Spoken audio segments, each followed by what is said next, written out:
Hey, what's up guys, TotallyDubbed here, and today I'm doing a video review on the SteelSeries Apex M750.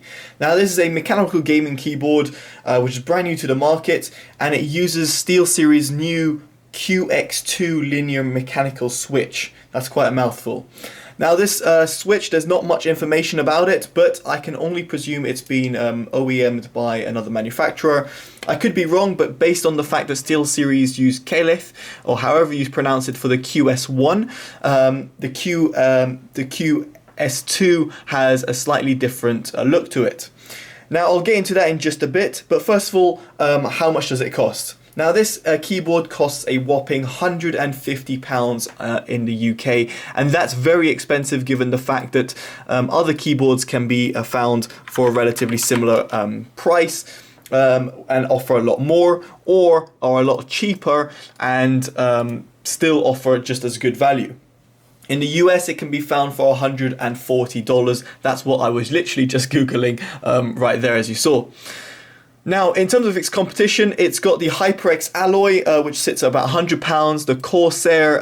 The Corsair Gaming Cherry MX series that comes in around 160 odd pounds, and you've got a Fanatic Gear Rush Silent, which is fantastic. It hasn't got RGB illumination, but it's £80 with the silent switch, so it's fantastic for value for money.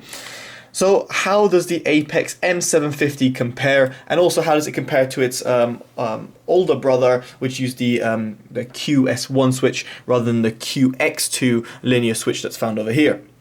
So first, build quality. So yes, it's RGB illuminated, full RGB, customized through the software, and every single key is illuminated individually, so that's fantastic. The keyboard is terminated by a non-removable USB cable, which is slightly a shame given the fact that the price of the product, I would expect it to be removable. The build quality of the keyboard is fantastic. You'll be able to see, hopefully here, it's got a nice metal finish to it. It's got an alloy compound on the outside, meaning it looks stunning, but also means that you get no keyboard flex. And keyboard flex meaning if you're going to be typing hard, you're not going to be noticing anything concaving or any problems like that. However, one thing I wasn't a fan of was, now I know SteelSeries used it in the past, which it's not bad, but they have these rubber bits. Now the rubber bits can be adjusted. In other words, you remove them and you can put the flat version on it, and this one's the one which is slightly up. Now the thing I don't like about it is that it's not really adjustable, and the fact that sometimes I found that the little bits to be falling out, which meant that the keyboard was on a little bit off, and therefore typing meant it was doing that. I'm kind of exaggerating, but you'd get the idea.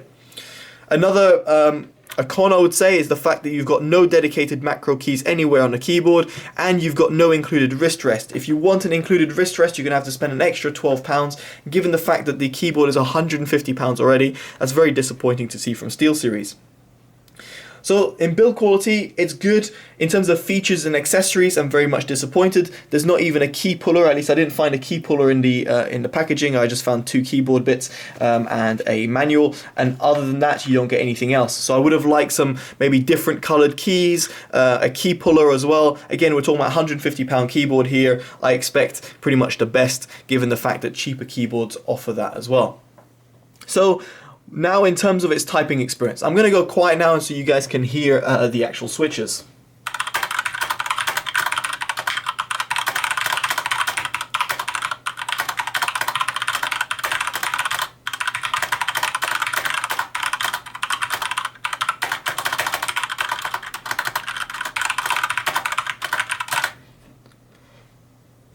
Now you're probably able to hear over there that the keyboard has like a kind of loud-ish noise. Now to compare it, if I just take out the switch, you might be able to see it's got a red stem. You might not be able to see due to the RGB, but it's got a red stem. Now the red stem reminds me of a Cherry MX Red. Now the red stem of this is almost like the Gatron red switch. It's 45 grams in terms of its actuation point. It's very light to press. Therefore, for gamers, it's very easy to get around it. Now some people like the Gatron switches. Now I can't say that I can compare it directly with a Gatron switch, even though I might have one lying about somewhere, but nevertheless it is something that's very similar to it. Now here I've got a Cherry MX Red switch. Now I'm going to press this and then press that so you guys can hear the difference.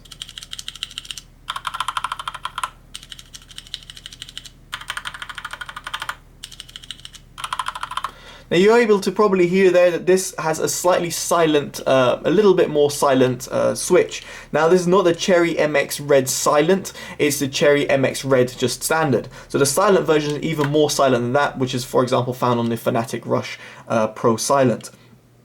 Now in comparison to the Cherry MX Blue, however, it's a lot more silent. So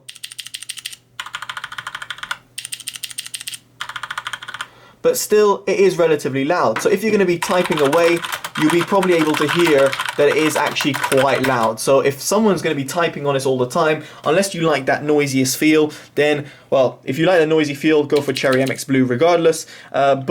If you're just going to be gaming, I think you might find it a little bit annoying, or people on TeamSpeak or your Skype might find it a little bit annoying. Now, in terms of the feel of the Switch, I feel that it's decent. It's not amazing, but I just couldn't really get my grasp around it. I much prefer Cherry MX Red switches or Cherry MX Blues, depending on if I was gaming or typing, or even Cherry MX Brown, which is kind of the midway between the two. Now, when I was coming to type, I felt that kind of the spring back that I was getting from the Switch, the kind of the tactile feedback I was getting back, was just a little bit off, and not something I'm used to. Now, it just could be the fact that I'm not used to the Switch type, but regardless, it's something that I feel I should mention, because most people will be used to the Cherry MX stem and the Switch. Now, speaking about actually stem, the Switch is identical to a Cherry MX stem. In other words, the keycaps themselves can be changed with Cherry MX ones, which is great in terms of replacing the keys or putting custom keycaps on there. However, it does beg the question though, why did SteelSeries use their Switch rather than using a Cherry MX Red Switch or a Cherry MX Red Silent Switch with RGB lighting in it? I don't know, and I can't answer that question.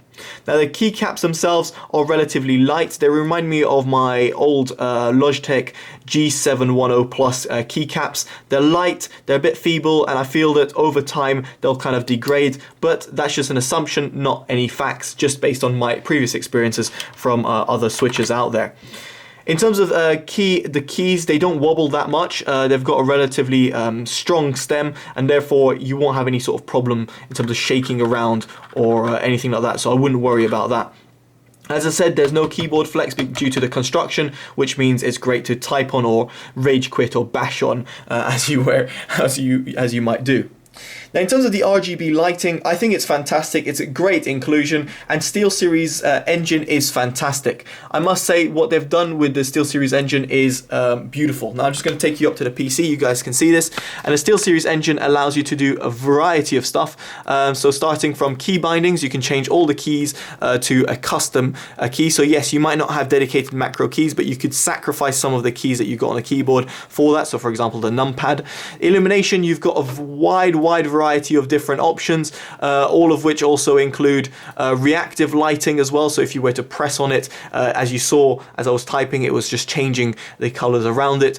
You can customize it to your heart's content, the speed of it, the effect direction, depending on what you choose over here. Again, reactive lighting, and also in terms of settings, you can change the polling rate, the region, the illumination color, and even the static engine app color, which is just insane. The amount of customization you can do through it is really crazy.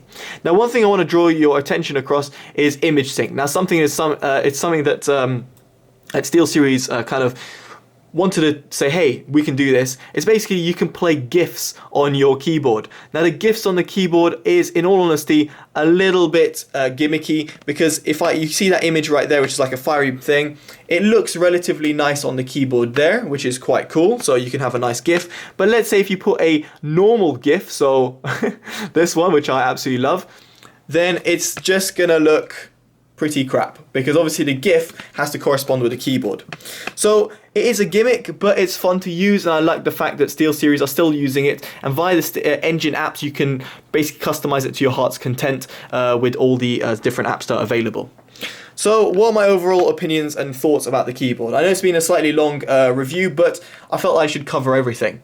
In all honesty, the keyboard's fantastic. I don't really have that many problems with it. If anything, it does a lot right. However, the key switches, to me, at its price range, are just not that good in comparison to what I could find with a Cherry MX stem instead, or Cherry MX switch, should I say. In that respect, £150 is way too much for this keyboard. If this keyboard were £100, I would say yes, go out. It's a different sort of keyboard that you can find out there. But for £150, I just feel that you can buy a better keyboard, or you can save yourself money and just not get all these crazy features that are included, which most of the time are completely pointless to a gamer. So there we go, guys. That's my honest opinion of the keyboard. Let me know in the comments below by giving me a like. Also, subscribe, favorite, and share, as it always helps. Anyway, let me know in the comments below what you think of the keyboard. Alright, guys, I've been Totally Dubbed. Take care, and bye-bye.